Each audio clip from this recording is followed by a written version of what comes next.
I felt very torn as a Jewish person and also as a humanitarian.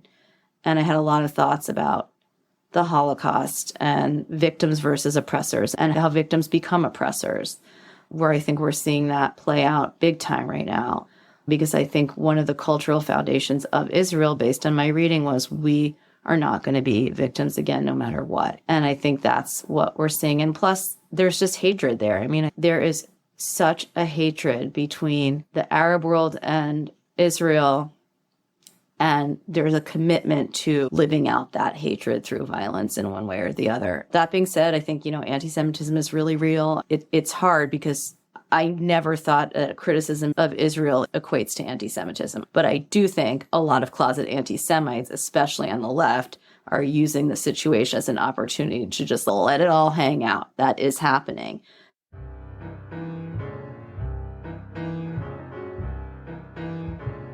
Welcome to the East Anchorage Book Club. I'm your host, Andrew Gray. The purpose of this podcast is to tell the stories of Alaskans of interest and importance. Today, our guest is the municipal attorney of Bethel, Libby Bakalar. Libby became famous for her blog, One Hot Mess, and then her social media presence as One Hot Mess Alaska. Her outspokenness led to her being unlawfully fired by the Dunleavy administration when she was working there as an assistant attorney general. Today, we discuss all of that as well as her complicated feelings about the conflict in Israel as a Jewish woman and descendant of Holocaust survivors. Libby Bakalar, welcome to the podcast. Thank you. It's great to be here. Where did you grow up? I grew up in the Bronx in New York City, and I came to Alaska first in 2003 during law school after my first summer of law school, and I worked at Alaska Legal Services in Bethel. And I had a really great summer, and I was like, I love it here. I want to move back here. But I had 2 more years of law school to do back in Brooklyn. So I did my 2 years of law school, and then I got a job after that clerking for a judge in Palmer and lived in Palmer for a year, and then moved down here to Juneau and worked at the AG's office for 12 years. Then I got fired by Dunleavy. Then I spent a year in private practice, and now I've been a municipal attorney for Bethel ever since. Why did you want to be a lawyer? It just felt like a natural path for me. I've always been social justice oriented. I've always wanted to do public sector work. I've mainly done public sector work my whole career. I first got on that path, I would say. When I graduated from college, I went to work for a city agency in New York called the Civilian Complaint Review Board that investigated police misconduct. And that's when I first started to get really interested in criminal, civil, just like the whole legal profession. And then I spent 2 years in that agency. And then in 2002, I went to Brooklyn Law School and graduated 3 years later and came to Alaska. And I've been here ever since. Were either of your parents lawyers? No, my dad was a journalist and my mom is still a psychiatrist who specializes in HIV/AIDS and mental illness. And did your parents have an opinion about you moving to Alaska? No, I think they were surprised. I think my dad was like, really? You're going to stay there? You're going to live there? And I was like, I don't know, maybe not. I don't know. We'll see how it goes. It's weird because I feel like I've spent half my life here now. And I moved here when I was 27 and I'm almost 47. And so I feel like I've been in these 2 worlds and my life is split into these 2 parts, one New York City and one Alaska. And weirdly, they have more in common than you would think. What do they have in common? They actually have a lot in common. Culturally, in terms of this, you have to be pretty tough to live in either of those places. You have to deal with certain types of discomfort. You have to deal with a certain way of interacting with everyone else around you that's different from the rest of the country. It's a tough place to survive. Both of these places are. So I feel like in totally different ways. One is like the most intensely urban environment probably in the country. And this is the most intensely wilderness environment in the country. And so it's just like these 2 opposite poles, but like the horseshoe theory, they just come back around to the middle and they have a lot in common in that way. And the people that live in both of them are super interesting and super resilient in ways that I think maybe I haven't seen elsewhere. New York City to Anchorage, in a way, makes a little bit more sense because it's like the big city. Yeah. But you're like, Juneau's pretty small and landlocked, and Bethel is smaller. And also landlocked. Yeah. Yeah. It's such a unique community, and I love Bethel. But I came back to law school and I knew my boyfriend at the time, then my husband, now my ex-husband. Lots of life changes in my life over the past 2 decades. I knew he wasn't going to be able to tolerate Bethel probably. And so we decided to go to Palmer because the dean of my law school knew one of the judges there, Bakalar.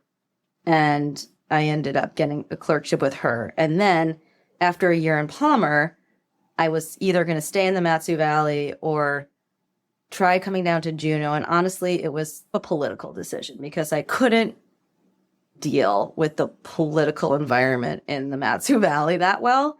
I don't really want my kids around this whole energy if we have kids, and we didn't have the kids then. This is like early 2000s? This is like 2006. Yeah. And I was like, I don't know. It's too, I guess I saw the writing on the wall with Palin. the whole. Palin was running for governor. She was, yeah. In fact, I started with the AG's office under Frank Murkowski, and there was 2 months, and then it was Palin in office. But yeah, all of that was happening while I was in Palmer, and I was just like, this energy is not good for me. And I was like, let's try Juneau, because I hear Juneau's like a little hip town and liberal and whatever, and more kind of up my alley. And if we don't like it there, I guess we can go back to New York or whatever. So we moved down here, and we really just jived with it really well, and then bought a house. And the day we closed on the house, I found out I was pregnant with my daughter, and now she's 16 and a half, and I also have a son, and he's 13 and a half, and it's been like a huge journey. Yeah. Do you have a story from that first year in Bethel, something that encapsulates what Bethel meant to you as an intern? I can say a few observations that I had while I was there that just showed me like the culture shock that I was in. I remember I was asked to bring lettuce to a potluck and pick it out of a garden. And I was like, I don't know what lettuce looks like. I'd never even seen a garden. Like, I was like really I had a pretty urban upbringing, which is not to say there aren't urban gardens. I don't know what this looks like. I'm like, which one of these is lettuce? Like, I'm looking in this canoe full of leaves. Right. And I'm like, I don't know. So there was that moment too. And then I saw a guy walking down the road with these big like headphones on. And my first thought was, what is a DJ doing just wandering down the street in Bethel, right? This is my instant thought. And it's not a DJ, of course. It's someone who's working in heavy machinery and has like ear protection. So like those two things I feel like really sum it up. Another thing I had to get used to and that I still deal with now in my work with Bethel and the community is the pace is slower, the pace of talking, right? Like I say probably 50 words for every one word that someone in Bethel says. And especially in Inuit culture, like it's not a particularly verbose culture. Like they're not like as chatty and certainly neurotic and blah, blah, blah, like million miles an hour like a New York Jewish person is.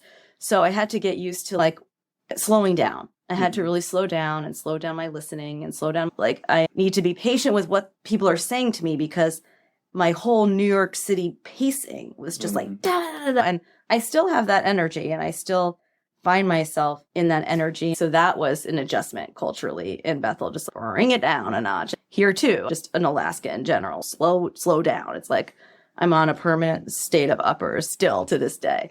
I could use more of that deliberative speaking, choosing your words carefully, thinking about what comes out of your mouth. That is not something that I tend to do. And I could use more of that. And that's something I've learned a lot about being in and around Bethel and Inuit culture. Right. Well, I definitely want to talk about your mouth getting you into trouble. So you came to Juneau. You were working as an AG. Yeah, assistant AG. I was working at the Department of Law. I spent 5 years representing the Department of Health and Social Services. And then after my 5th year, I transferred to a different section and started representing the Division of Elections primarily, but a bunch of other agencies as well. Boards and commissions and grants and different things, a hodgepodge. And in late 2014, I started like a parenting blog. And it immediately took off. It was just things that your kids were like 10 and 7? No, they were like 7 and 4. And I was like, I'm in the thick of it right now. And writing is just always how I've processed everything. And I started writing about my experiences as a mom and joking and things that could be now tweets, basically, and are now tweets, but would be blog posts then because Twitter was there. But I wasn't on it, and I was just blogging was more of like the platform of the day. It's less so now, obviously. But So I started that, and it was a really good outlet. People seemed to really like it. And it was fun for me to get back into sort of creative writing again. Were you being controversial from the very beginning? No, like I really wasn't at all. But the reason I got quote unquote controversial was Trump. I was from New York. I knew what he was all about. And I was like, I cannot believe this dude is up and coming. And this was in 2015. So a year after I started my blog, I was like, fuck it. I'm not just going to sit here and let this happen and not say anything. And I come from sort of like a social justice-y tradition. My family, certainly my mom, my grandpa was a union organizer and spent time in jail for that in the 20s. He was much, much older when my mom was born. So he was born in like 1893. Your grandfather was born in 1893? Yes. Crazy. Something like that. In the 1890s. I don't know if it was 93. But did you ever meet him? No. He was 56 when my mom was born, and he died when she was 3. Oh, wow. And my mom was 32 when I was born. And he had been in federal prison for labor organizing for 7 years in his youth.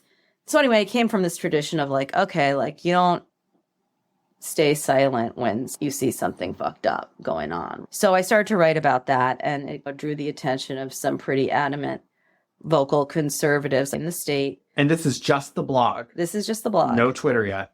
No Twitter yet. But so the next 3 years is when I was writing about these issues. On the blog, yeah, on Twitter too, because I was starting to share my links. And was the blog called One Hot Mess Alaska? It was always called One Hot Mess. Just One Hot Mess. And people started to give me shit about it and to give my employer shit about it, basically. Which was the Division of Elections? Which was, no, the Department of Law. Yeah. And I was like, I have a constitutional right to do this, and I know that, and I'm going to exercise that constitutional right. It was a little naive of me, in retrospect, to assume that the government was going to honor that. Certainly, this was right when Trumpism was happening, where we're now in this era, I think, of like, try and stop me. It's like the rule book is out the window. The people who want to break the rules and bend the rules know that the enforcement mechanisms are too weak to overcome the volume of malfeasance that they're committing, right? So it's really hard to keep pace with that. And so I was like, I was still sort of operating off the old rule book of, oh, I'm just doing my thing. They would never like illegally fire me. These are lawyers, yada, yada. Turns out that was not correct thinking. And I think in retrospect, it was good. Yeah. Can you tell us exactly how the firing came about and how you found out? Yeah. In November of 2018, Dunleavy's chief of staff, Tuckerman Babcock, sent resignation letter demands to the whole workforce, the whole exempt and partially exempt workforce. Everyone who wasn't in a union got a letter demanding that they resign their job and reapply. And that was unusual. Typically, that only would happen at commissioner and director level jobs in the state for policymaking jobs, not for line attorneys like I was, not for architects and Tech One geologists, whatever it was. Was not typical. And everybody freaked out in the state. It came to be known as the loyalty pledge. Tuckerman Babcock went to the newspaper and admitted that's what it was. If you don't want to sign this letter, we'll just assume you want to be terminated. I did sign the letter, and I did do basically a template that John Lindemuth, the AG at the time, gave to everybody to do. Wrote the letter, turned it in, and then... So you basically turned in a loyalty pledge. I did it. I was like, okay, like, I did do it. And I did say, though, in a footnote, like, I'm doing this under duress, basically, because I want to keep my job. And again, I had 2 kids. I have health insurance. My husband at the time is like a stay-at-home dad. I needed my job. And I wasn't doing anything wrong. In fact... So why did you do the footnote? Because... I guess I just wanted to make it clear that I thought this was ridiculous on some level. I didn't want to waive any future arguments, which I think I needed to do. That didn't really become a big issue in the case. So you submitted the letter. So I submitted the letter. 3 hours after Dunleavy got sworn in, I get a call from the statewide office chief and the deputy AG, and they're like, yeah, you're out of here. I'm sorry. I was like, wait, really? Are you kidding me? And then they did the same thing to Ruth Botstein, who was in the appellate section at the time, and she's now the litigation director for the ACLU, and a couple other people who wouldn't sign this pledge. And then the ACLU brought a lawsuit the following month on my behalf and the behalf of 2 psychiatrists. And it was a long, drawn-out process. But long story short, 5 years later, I finally wrapped up this litigation. 3 years into it, maybe 3.5 years into it, I got the ruling from the federal court that, yes, I had been unconstitutionally terminated. And then 2 years later, I settled the damages part of the case for what ended up being like, I think $350,000, 40% of which went to my lawyers, and half of which after that went to my ex-husband, and 20% of which after that went to the IRS. So I ended up with $75,000, which I used to put a new roof on my house and pay off my car and a couple other things. So From when you got terminated, how long till you found a new job? So right after I got terminated, I immediately started looking for work again because I was like, I can't not be working. And I started to get contract work right away. And I did some great work while I was in that year of private practice. I did some contract work for legal services. I did some contract work on the recall litigation. I did a class action on the Pioneers Home rates. I did a lot of work on ballot measure 2. And then Bethel approached me almost a year to the day, right around a year after I got fired, and asked me if I would apply for their city attorney position. And at that time it wasn't remote. And I said, can't really do that because my family's here. And then they made the job remote. And this was before COVID. And I was like, oh, well, that's a different story. So I interviewed for that job, got that job. And then I started 3 days after COVID. And it was going to be remote to begin with, which was unusual then. But then all of a sudden, everyone was working remotely, and it wasn't weird after that. And anyway, I've been there for 4 years, and I'm just on my 4-year anniversary and evaluation, and it's been fantastic. Great fit for me. Great client, amazing counsel, amazing community. Yeah, I just feel so lucky and privileged to be working with them. How often are you in Bethel physically? Not as much as I would like mostly because of my kid obligations, like a few times a year. I don't really know what a city attorney does. I don't know are you representing the city in lawsuits? Yeah, so we represent, it's basically like an in-house counsel. By code, many municipalities have this, some just have contract attorneys with private firms, but in my case, it's a code provision that the city attorney represents the city council and all administration officials. And so that's what I do. I do that in litigation. I do that day to day with contracts, leases, planning and zoning, public works issues. It's like everything that you can imagine that goes on in a municipality, grants, everything that touches on any legal issues. I have some role in looking at reviewing if something's too complicated or too voluminous for me. I have a budget for outside counsel, and I've done that a number of times because it's a generalist job, so it's impossible to know everything. And I don't. I mean, there's some really complicated issues of municipal taxation and occasional marine litigation, lots of weird esoteric things that I'm like, this is way out of my wheelhouse. I'll bring somebody in for that, or if it's a particularly complicated litigation. So you've maintained One Hot Mess Alaska as the Twitter handle. Correct? Yeah. It's remained very active. That's how I know you from. Yeah. I didn't know you from the blog, but I knew you from Twitter. You have, I guess, 10,000 followers. I don't know how many you had at your height, but a lot. I think I'm at my height now. I'm at my height now, honestly. I have 13.2 thousand. 13.2 thousand. And I think you told me once that you were the third most followed person or fourth. I don't know. Oh, of who? Alaskans.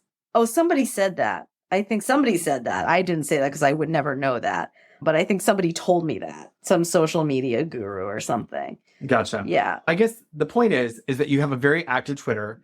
You've remained outspoken. I get myself in trouble too. I say things and people freak out. And I have a tendency to apologize and pull back. But it seems like that you have managed to not apologize, not pull back, keep pushing forward. And I guess, I don't know, can you talk about like where that comes from? I think it's the courage of my convictions. I'm more deliberate about what I say than it would appear to be. I have very firm convictions about things, and I think a lot analytically about things. and then I say what I think.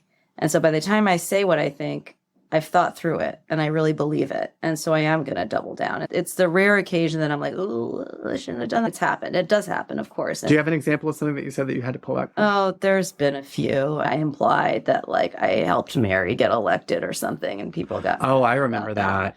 Yeah, it was like, I think, intentional misreading of it, but it's whatever. It's the internet. Like people jump on you. It's fine. Honestly, I say this all the time. If social media disappeared tomorrow, I would be thrilled. I feel the way about social media that I do about cars.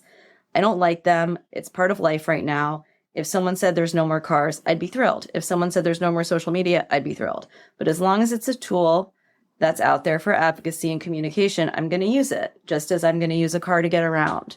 But I'm trying to like modulate my social media use more just because it's not great for anybody's mental health. Just breathing in car fumes isn't great either, sitting in traffic all day. It's a tool, and learning how to modulate it and use it in the right circumstances is important. But I guess the short answer to your question is I believe in what I say and write. And so I don't apologize for it because I've already thought it through. And I'm also just not afraid of anyone or thing like that. I'm afraid of like something bad happening to my kids or like car accidents and things like that. But I'm not afraid of other people's criticism. I'm not afraid of the internet. I'm not afraid of strangers' opinions of me. I'm not afraid of internet piling on and people disagreeing with me and calling me names. I think it's funny. I'm a politician. I'm an elected official, elected as a Democrat. I feel like I can say pretty liberal things on the internet and no one's surprised. But I do know from certain quote unquote nonpartisan staff, they would never do that because they feel this mandate to remain nonpartisan, to appear nonpartisan. And I'm just curious about being the city attorney for Bethel. Did you ever feel like you needed to pull back about any sort of political opinion because it would make you appear to be partisan? Not really, because this job is completely apolitical. There's, like I say, no. If I didn't feel that way at the state, I certainly don't feel that way now. And they hired me knowing full well who you were. Yeah. So have you ever gotten criticized for it from only Bethel through folks? only through Suzanne Downing. Suzanne Downing is the founder of Must Read Alaska, an online publication started in 2015 as a blog on the Alaska Republican Party website. But now it's its own website filled with poorly sourced Alaska right-wing propaganda. And I had to send her a cease and desist letter because she was intentionally trying to basically continue to get me in trouble. And I was like, you did that successfully at the state. It was illegal. Now you're tortiously interfering with a contract and you need to stop or I'm going to bankrupt you. And she did. She made fun of me for the cease and desist, but she hasn't written a word about me since. And it must be such relief. And to be fair, like I haven't given her a lot of ammo. I've chilled out a lot. You know, that fight with the governor took a lot out of me. And when I said before about the enforcement mechanisms being overwhelmed by the misconduct, it took me 5 years to make one little point about the Constitution, right? One tiny little point. 5 years. In that time, I got divorced. In that time, all kinds of shit was going on in my life. Do you think the stress of that lawsuit contributed to the divorce? Yeah, absolutely. That and COVID. Yeah, for sure. There were other things too. I'm not going to blame the state for my divorce, but yeah, it didn't help. And my activism was jeopardizing my income. And I knew that. And my husband was pissed about it. But I had these overwhelming convictions and things I needed to say. I don't think he really related to that. He doesn't have that personality. So that was like a huge source of tension. So yeah, I don't post very much politically anymore. I mostly, when I do post, it's to share about the education stuff. Like today, I think I posted about cruise ships or something. I'm posting less. I'm maybe once a day, if that. Just I feel worn out. I feel worn out. And I feel like we're heading into an even darker time. Like Trump's running for office again. And so it's like a repeat of 2016. It is. And I think regardless of the outcome of the election, there's going to be quite a bit of political violence.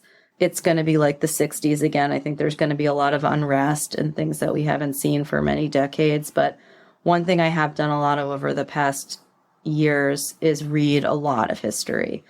I've been reading the whole Oxford history of the United States. I've been reading Nixon Land and all kinds of books about various elements of history. And I'm realizing for people like my age, like I said, I'm 47, 46 and a half. I was born after Vietnam and grew up before 9/11. And I think in that window, at least domestically, things were relatively calm on that score. So we're not used to the upheaval that most of history delivers to us.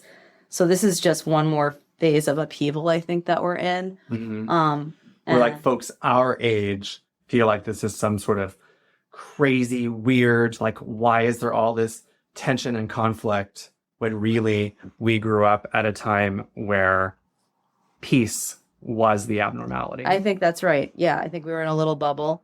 But I also think the way we consume information is so different.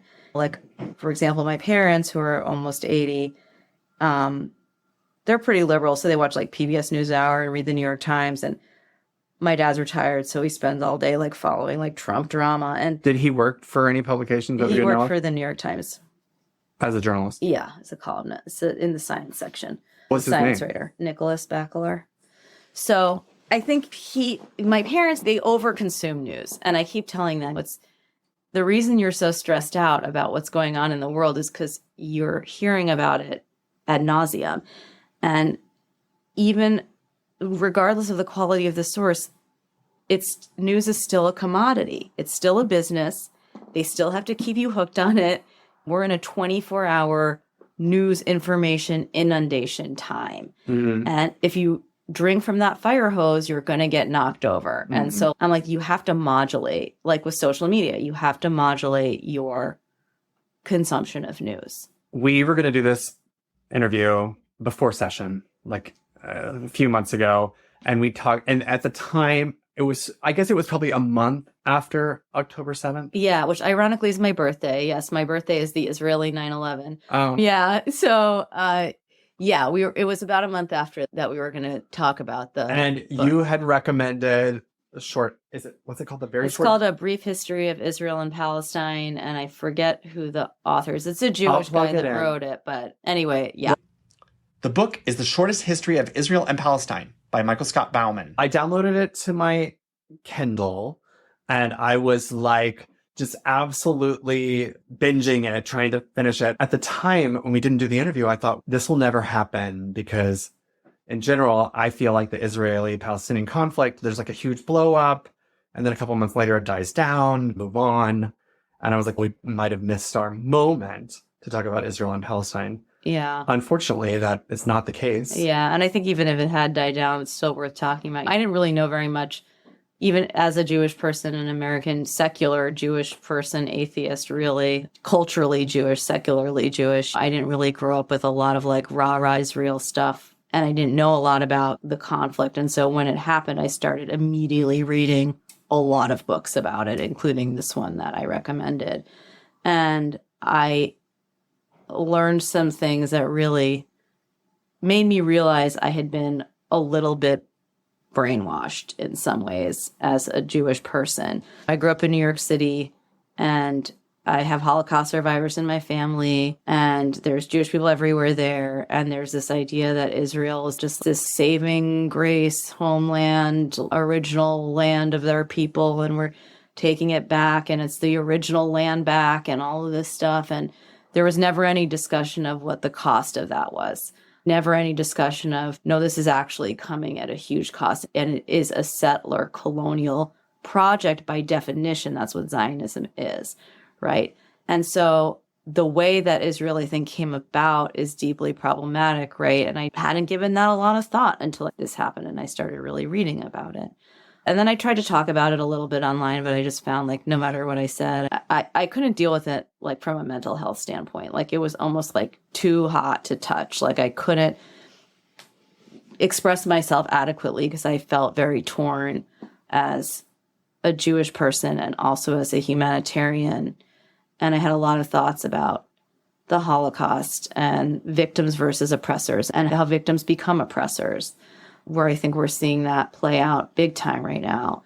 Because I think one of the cultural foundations of Israel, based on my reading, was we are not going to be victims again, no matter what. And I think that's what we're seeing. And plus, there's just hatred there. I mean, there is such a hatred between the Arab world and Israel.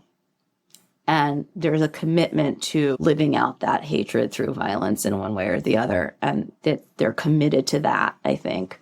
And it's easier for us to say sitting here in the relative safety of America. But, that being said, I think, anti-Semitism is really real. It's hard because I never thought criticism of Israel equates to anti-Semitism. I don't think that's the case at all. But I do think a lot of closet anti-Semites, especially on the left, are using the situation as an opportunity to just let it all hang out. That is happening. So I, like with the rest of the news, I think, and this is, I think, a privileged position to be in this country right now, we can just be like, I'm not going to read about this. I'm not going to consume this. But I felt like it was incumbent upon me to at least educate myself about the parameters of the conflict and how Israel came to be, the price at which it came to exist, and all of that. So it was like a wake-up call for me to start educating myself about the entire history of the region.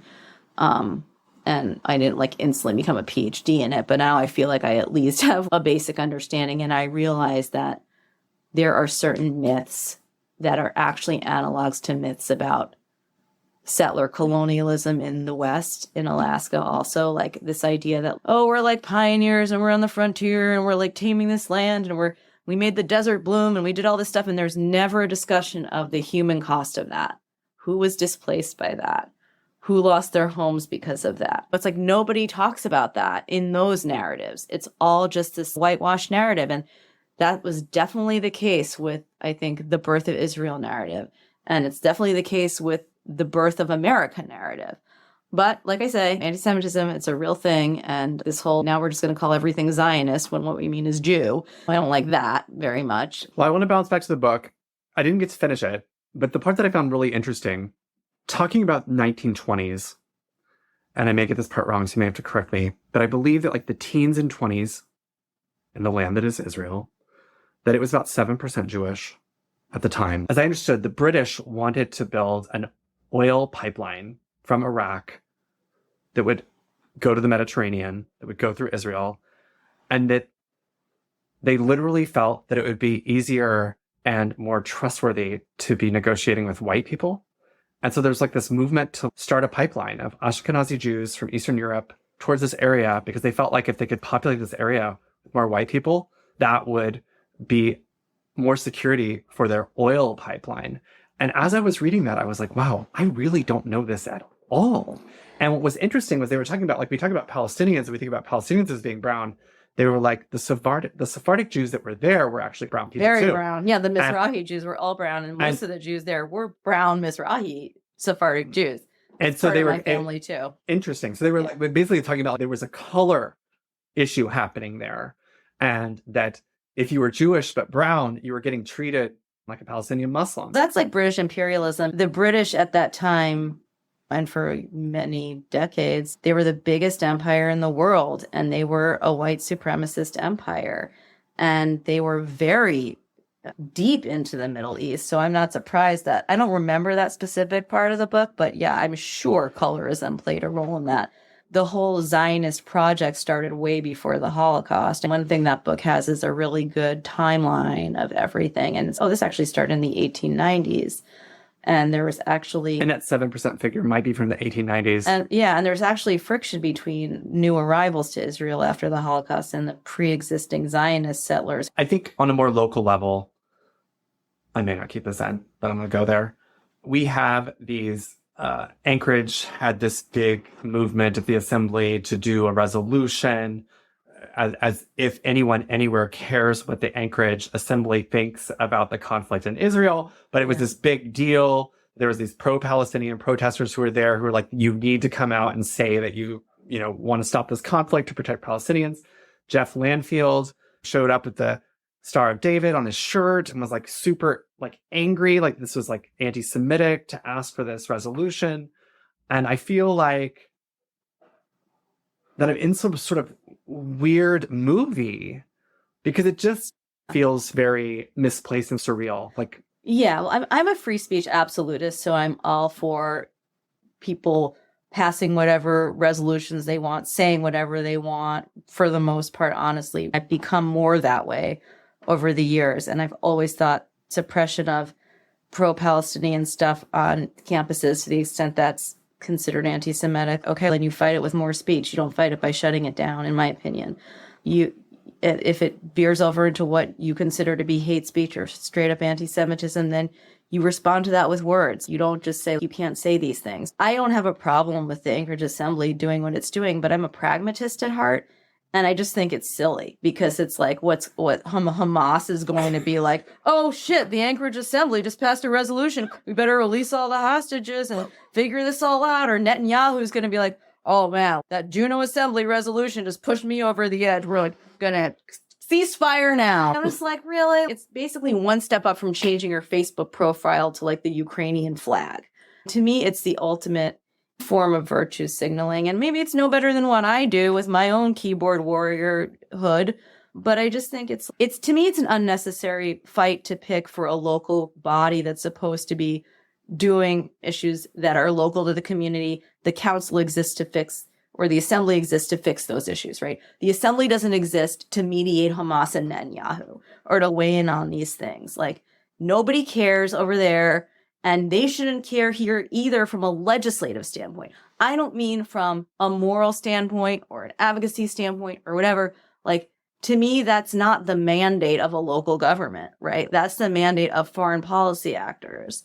And to me, it's stirring up a lot of unnecessary conflict. I think a lot of unnecessary conflict already gets stirred up over issues that are local and important and are wedge issues, frankly. Like, why are we picking a foreign policy wedge issue? We're already stuck on books in schools and trans kids and stuff like that, things that actually are impactful, that are wedge issues, and that are making everybody freak out and be divided. We're going to pick this fight for what? It's a fight that needs to be had, not in that body, in my opinion, because it's not pragmatic. It's not realistic. What's going to come of that? I don't have a problem with, oh, maybe it's anti-Semitic, maybe it's not anti-Semitic, maybe it's genocide, maybe it's not genocide. I don't have a problem with the debate. I have a problem with that as a vehicle, because that body exists to do pragmatic work. And that is not a pragmatic thing. And it doesn't matter for the people of Anchorage and their daily lives, or the people of Juneau and their daily lives. I just think it's not their mandate. right. And that's why I think it's ridiculous, not because of the content of what's being debated. Last question. I'll recommend the short history of Israel and Palestine, and I'll have the author on there. But I know you read a ton of books. Is there a book that you read recently that you want everyone to read? Okay. The best novel I've read in the past, I would say 3 years, is probably Demon Copperhead, the new Barbara Kingsolver book. Yeah, Tyler Robinson was on. He's part of Cook Inlet Housing Authority. He was on in December, and he recommended the same book, but you loved it. He had just started it. So this is like somebody who's actually completed the book saying it's a book that we need to read. Yeah, it's amazing. It's an amazing book. Like, the novel is fantastic. It has great character development, great pacing, amazing writing. She really gets into the characters' heads. David Copperfield told, like, in the Appalachian. Yes. It's like it's Dickensian. It's basically a rewrite of, it's the way that another book that I love is by Jane Smiley. It's an old one. 1,000 Acres? Yes, thank you. 1,000 Acres. It's like how that was King Lear. This is like that with David Copperfield, but like a rewrite of it. And it's incredible. Thank you so much for being on the show today. It has been a wonderful pleasure. Thank you for having me. This is a fun conversation. So the two books mentioned on today's show are The Shortest History of Israel and Palestine, From Zionism to Intifadas and the Struggle for Peace by Michael Scott Bauman, and Demon Copperhead by Barbara Kingsolver. Thank you, listeners. If you like what you heard, please subscribe, rate, and review us. To contact me, email rep.andrew.gray@akleg.gov or call our office at 907-465-4940.